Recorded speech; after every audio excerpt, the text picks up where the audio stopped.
Hello everyone, in this video today we're going to be taking a look at an article from the Los Angeles Times that was written on September 12th. I know I'm getting to it a few days late here, but it really isn't getting much attention. It's written by Steven Zaitchik, I hope I'm saying that right, and the title is Franklin Foer's World Without Mind argues that Silicon Valley will lead us to our doom. And I kind of think the reason why this isn't getting that much attention is because the mainstream media knows that these individuals at companies like Google and Twitter are doing things that suit their leftist agenda, so they really don't care. But if that was to change, I think they would be speaking up about it. But it isn't affecting them, so why should they give a shit? It's actually working towards their agenda, you know, of the progressive, leftist, regressive crap. To many Americans, large technology firms embody much of what's good about the modern world. Well, that's a matter of debate. Google holds the key to new depths of knowledge. Amazon is the white knight savior of impulse shopping. Facebook builds the connective tissue to old friends and colleagues. I love how he tries to make three companies that are under fucking scrutiny right now sound like they're fucking good things. Oh. Franklin Foer has a different perspective. In his new book, World Without Mind, the veteran journalist lays out a more ominous view of where the big tech would like to take us, in many ways already has taken us. Investigating the practices of these digital gatekeepers, he has crafted an anti-Silicon Valley manifesto that, while occasionally slipping into alarmism and get-off-my-lawnism, makes a cogently scary case against the influence of U.S. tech firms, but not, crucially, technology itself. I love how he words this sentence, okay? Because he's basically taking shots at Franklin Foer, okay, with the anti-Silicon Valley manifesto statement, and then the alarmism fucking thing, and the get-off-my-lawnism. I mean, he's basically attacking the guy, well, kind of saying, well, he's got a point. I don't get how they get away with this shit in their own minds as justifiable. Either the guy has something of merit, or he doesn't. Don't attack him while then saying, oh, well, yeah, you know, might be something behind this. You know, there might be something to it. Oh, God, I just don't get that. Silicon Valley, he argues, may say it wants to improve the world, but its true end game is the advancement of an ideological agenda, and a terrifying one. Yeah, he's right on that one. Okay, we just have to look at more. Okay? I mean, just look what happened to poor James. All right? Look at the fact of what Google did during the last presidential election, rigging search results. By introducing addictive new features, the book says, these companies have made us hopelessly dependent.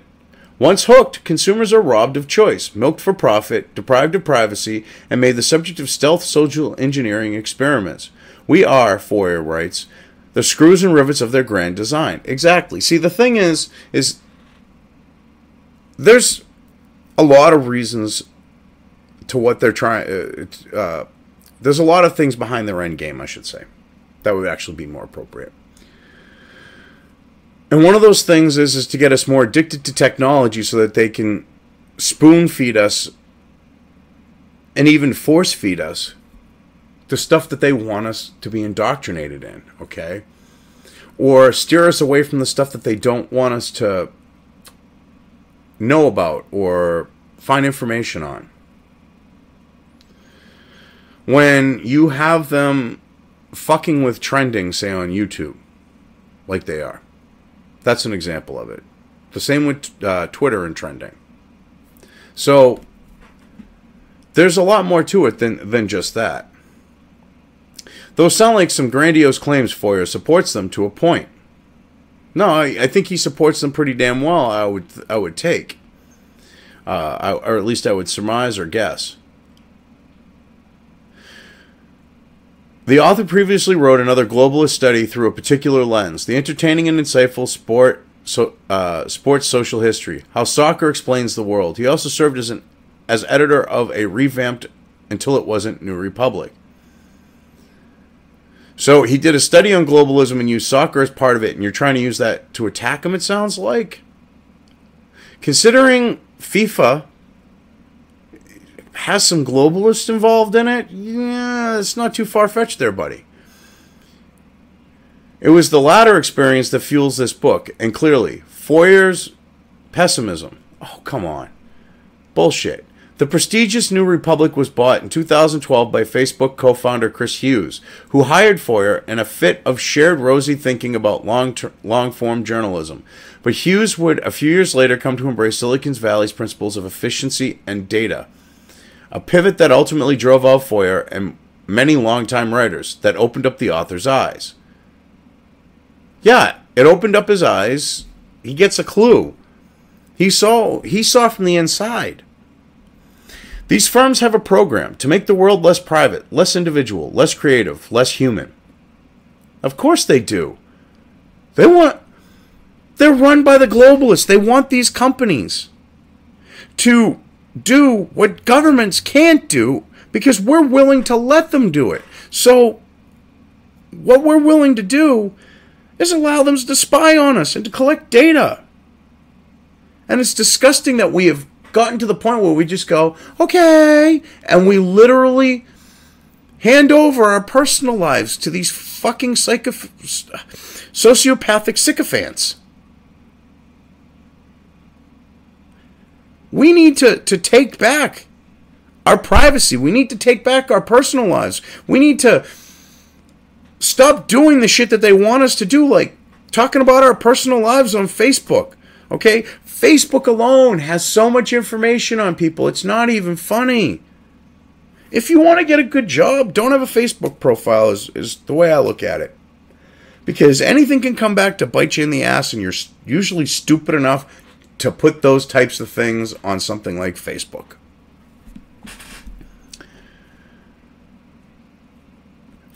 Foer, I hope I'm saying that right. I've been probably butchering it the whole time. Foer lays out in elaborate detail how the data-driven science of web traffic can hold good journalism hostage, as he said it did at TNR and continues to do elsewhere. He also goes company by company, digital behemoth by digital behemoth, presenting the motivations, methods, and mindsets he says present a threat to individuality. Yeah, I'm sure he breaks it down pretty good. I'm probably going to go get this book. I mean, it seems like this should be something that a lot of people should be reading to wake them up. And when they're done reading it, passing it on to an individual for them to be woken up. And then so on and so on. In some of the more surprising and futuristic sections, he argues that Google's expansions have less to do with new business than with a sweeping artificial intelligence-driven ideology meant to reduce human autonomy. Yeah, pretty much. I agree with that. When you're focusing on all these companies to take humanity and the individual, the individual human being out of the equation, yeah, that's kind of what you're planning on doing. That's what's kind of your goal. I mean, you're kind of making that obvious. Anyone who has ever found their brains unable to process directions without the help of Google Maps has begun to get a small taste of what will be, in Foer's estimation, a much larger meal. Well, yeah. If you can't get anywhere without them, they're set. You're going to be consuming till the cows come home. They get you hooked. Or take Amazon, he says, which has subjugated book publishing to its rule by controlling many parts of the distribution chain. Exactly. This was a little shitbum company that somehow now dictates worse than fucking Walmart ever did. Yet, we're supposed to just be okay with that. The book argues that the company has consolidated so much power that even upstanding journalists, worried about their own books, become afraid to criticize it. Yeah. Well, of course. I mean, you got to watch out these days. You can fuck yourself with Big Brother. And I'm not talking like government Big Brother alone. Because they all talk with each other, Google and U.S. intelligence and all that. But you can fuck yourself with the companies like Google and shit. Okay? Look at if you speak critical of Google or YouTube, say with like the ad apocalypse out here, okay, as a content creator, you're kind of fucking yourself in the future. But you know what? You got to go for broke. You ain't going to have the stream monetized. Diversify and keep speaking the truth is all I can suggest with something like that. The book argues that the company has consolidated so much power that even upstanding journalists, I love that, are worried about their own books. It's just, I have to look at that again, because the whole point of being a journalist, okay, is to report the news. And how can you objectively, well, it's not like a lot of the people in the mainstream press these days are objective. But how can you objectively report on the news or a company when it can fuck with your livelihood? And they know this. Monopolies form the core of the threat, according to the author, with each of these tech giants dividing up control of different aspects of modern life, like a chef carving a roast chicken. Yeah, pretty much. The author saves some of his most provocative rhetoric for Facebook, calling its MO a paternalistic nudging. That's putting it nicely. Oh God, that is putting it a bit nicely. He describes a company that treats humans as a giant data set, noting how Facebook employees can run experiments on the service of tens of millions of users. Oh, they do more than that. The Mark Zuckerberg-led firm, he says, furnishes the illusion of free will and individual identity. But what really compels it is the achievement of certain social outcomes. Yeah, Zuckerberg has admitted that he wants to use his company to manipulate the thoughts and minds of its users, of his company, of his website's user, of his product's users. So of course that's what they're doing. By manipulating the news feeds of its massive user base, Facebook seeks to do everything from getting preferred political candidates elected by subtly motivating the Americans who would vote for them. Yeah, subtly my ass. They were more than fucking overt about it. When you hire fucking Snopes as a quote-unquote fact checker for fake news, you're fucking overt about it. So don't even try to say that they're not overt about it. To controlling collective emotions by adding or removing positive adjectives in feeds, the point is not demonstrated conclusively, but Foer offers a number of smoking guns. Big tech has imposed its will on the resident population with neither our input nor our permission. That's pretty accurate. I have to agree with that. Foer could hardly be called a Luddite.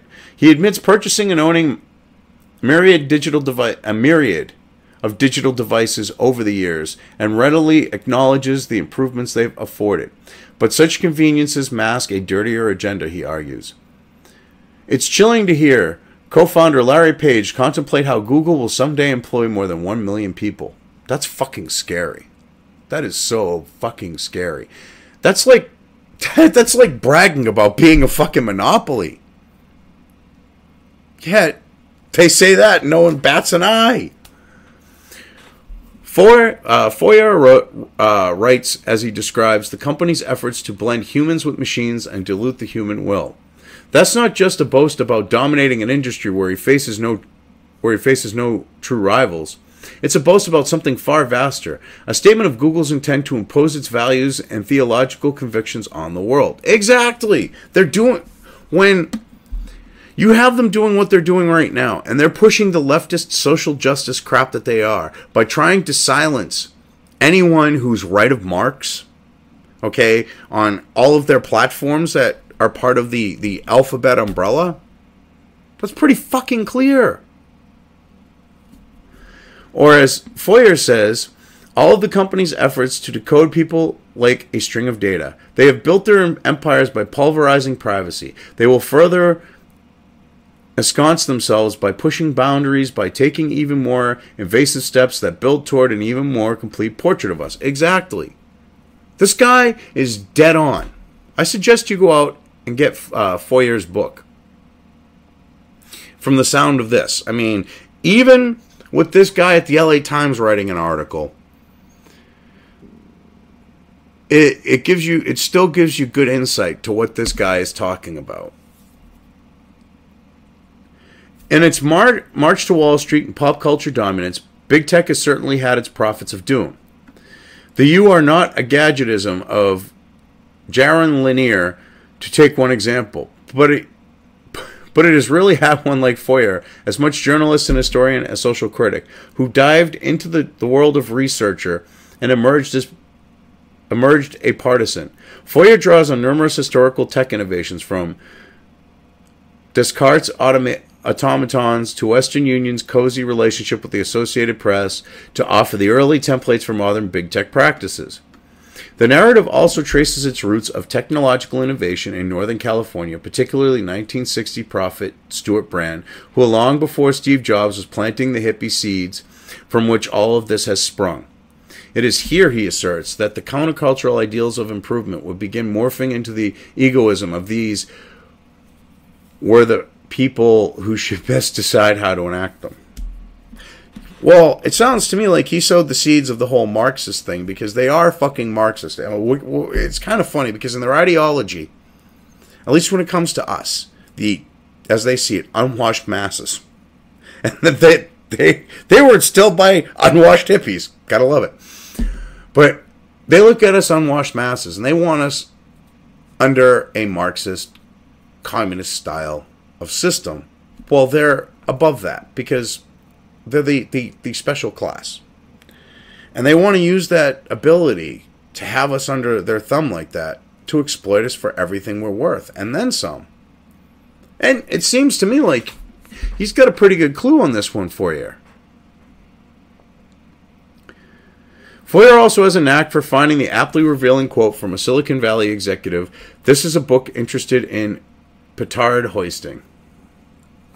What? How? How is it? No. Jesus, this is not about being hoisted on a petard. This is about trying to wake fucking people up, you shitbrick. World Without Mind becomes a little too preoccupied with journalism and creativity, particularly in the latter sections. The effect of certain technology on media can be profound and frightening, but it is hardly the sum of the changes the digital world has wrought. Little time is spent on Wikipedia or crowdfunding, for example, enhancements that would seem to bring less downside. I love how you're conflating Wikipedia, which is revisionist fucking shit most of the time, and crowdfunding to what the fuck Google's doing. Don't work like that. Or coming innovations such as self-driving cars and virtual reality, whose full effects remain unmeasurable, but certainly offer their share of upside. And then you fucking play up self-driving cars. Holy fucking shit, dude. Apple gets scant coverage too. Taken in total, it can make Foer seem a little pessimistic cherry picker. No! He went after the worst of the worst. You got a problem with that? Clearly. Because Google is probably the worst of the worst. On levels, I don't see Apple coming remotely close to them. I really don't. But yet, you're trying to make it sound like, he's just being selective. No. As a whole, Silicon Valley is shitty. They're scumbags. In general. The people who run it. But Google, as I said, is the worst of the worst. He picked the right one. That ain't cherry picking, bitch. Some may also find his unifying theories a little too grand. Why? Because they hit it. They kind of hit the nail on the head. A Google creating a human challenging AI and an Amazon shipping books at a discount may not be united in conspiracy. Their respective consequences may also may not be equally significant.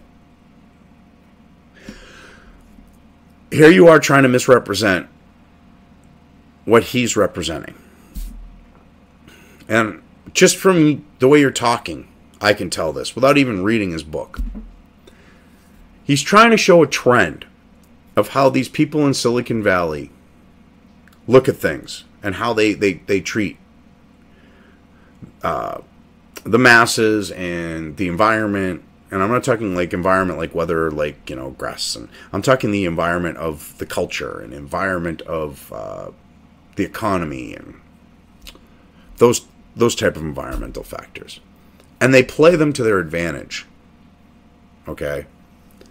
And that's what he's talking about. And they're doing it at a cost to us. Okay? So that they can exploit us more. And that's what he's talking about. I mean, it's pretty clear from what you're saying here. But he mostly in persistency, with the zealotry of companies he derides, builds a strong philosophical case.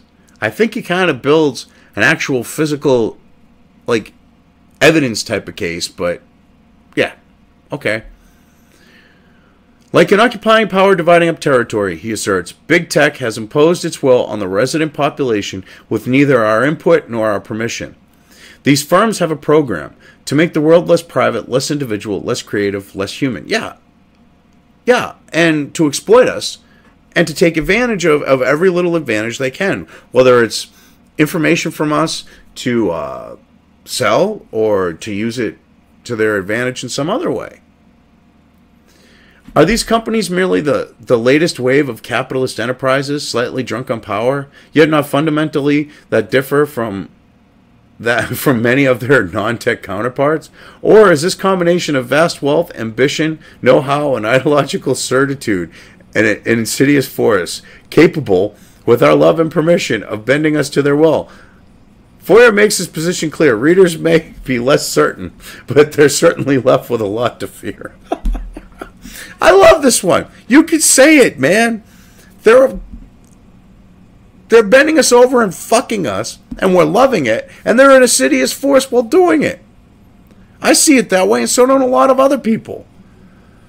All right, when they can turn on your camera and your microphone, or anyone who builds an app, if you're stupid enough to click OK and they do something like that, and they can spy on you. I mean, Google is infamous. They track you on fucking Google Maps. They know everywhere. You can go look up your fucking history.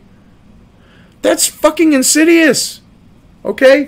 When Google, all right, is trying to control the flow of information to push their end goal, that's fucking insidious. But yeah, you're trying to make it so, oh, they're not that bad. Get a clue, buddy. They are. Anyways, I'm going to leave this here. If you liked this video, depending on where you are watching it, please give it an upvote or thumbs up. If you want to know when new content of mine hits the internet, don't forget to subscribe to one or more of my social media or video accounts listed here. Also, with YouTube, don't forget to ring that bell. You can find all of my video content on both BitChute and YouTube. This may not be the case with other places I upload to, but I will try to minimize this happening. You are always welcome to interact with me at any of these sites on the list, so feel free to do so. If you have anything you want me to cover in a video when it comes to news or current events, send it right along to me. I will try to do my best to cover it. As always, thank you for watching.